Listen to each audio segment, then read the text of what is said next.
Today we're going to talk about the wisdom of crowds, and specifically how we can tweak design to create better community experiences online. Wisdom of crowds is an incredibly misunderstood concept. It does not mean that if you take a bunch of people and put them in a room, they are by definition smart. If you can get a bunch of people together and harness their output to become smart, how come so much community stuff on the internet is so dumb?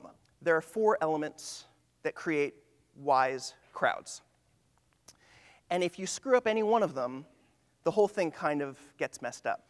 Diversity. Diversity doesn't just mean race, color, creed. It means diversity of opinion. Second, independence. Each person in the crowd needs to be able to contribute in their own way for their own reasons. Decentralization. There's no one in charge. And then the 4th and most important step is aggregation. All of this diverse data comes into a central aggregator that does something with it. Here's my recipe of kind of translating this system. Small, simple tasks given to a large, diverse group, designed to communicate to them their selfish reasons for participating, and then aggregating the results. Small, simple tasks. One of the ways that these systems often fall down is that they ask people to do too much. And when you think about it, having a blank comment form is not a simple task because so many things can happen in that blank comment form.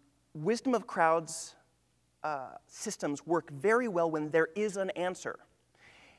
Lots of community systems are designed to let people speak so that they feel good, and that's fine. But these tasks are better done with something where there is an answer. Large, diverse groups are important because they help avoid groupthink. Groupthink is what happens when the participants in the crowd start putting the priorities of the group ahead of themselves. So the antidote is not to avoid groups, but to design your systems so that they encourage diversity of participation. And then the 4th step is the result aggregation, how to take all that noisy stuff and turn it into something smart. When we talk about wisdom of crowds stuff, we're often talking about ranking, talking about numbers. We're talking about taking votes, right, and creating lists of winners and losers, loser boards, winner boards. But the problem is scores create games. So how do you take the aggregate and do something wise, show people the wisdom in this, without turning it into a game with winners and losers? Say we do these 4 things. We have a wisdom of crowds type setup. And in the end, it produces a ranked list of things, the best things, or the most emailed stories, or whatever. Once we surface that to the world, we're basically showing them the leaderboard of a game. And now we've created this other motivation for people to participate, to show up on the leaderboard. Implicit feedback versus explicit feedback. The point is, in explicit feedback, you're specifically saying to the audience, we want you to make a decision now, and we're going to give you an interface to do it. Never use more options than you think you need. Never ask people to do more thinking than they have to. If you can't come up with a really good reason why you can't just use a thumbs up or thumbs down, yes or no, then use a thumbs up or thumbs down. Most 5-star rating systems boil down to about 3.5 and 2.5 anyway. Then there's implicit feedback. This is stuff like monitoring page views around an item, monitoring what people are searching for. I think you get better data when you don't ask people the direct question. You're just kind of monitoring what they're doing already. How you ask questions changes the answers you get. The interface for how you collect feedback changes what people produce on your site. Our brains are really, really good at taking diverse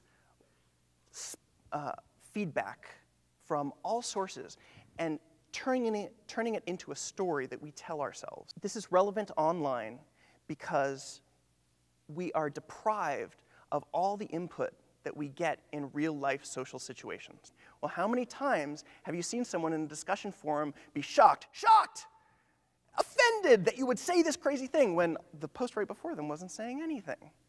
It's because we're deprived of all of this social data. And instead, our brains are filling in the rest. And if, let's say, you're someone who's prone to being shocked, then you will be shocked. If you go out in the world expecting to be offended, then what you will see when you have to fill in all those connections is offense. And I think that goes a long way to explaining why people are insane on the internet.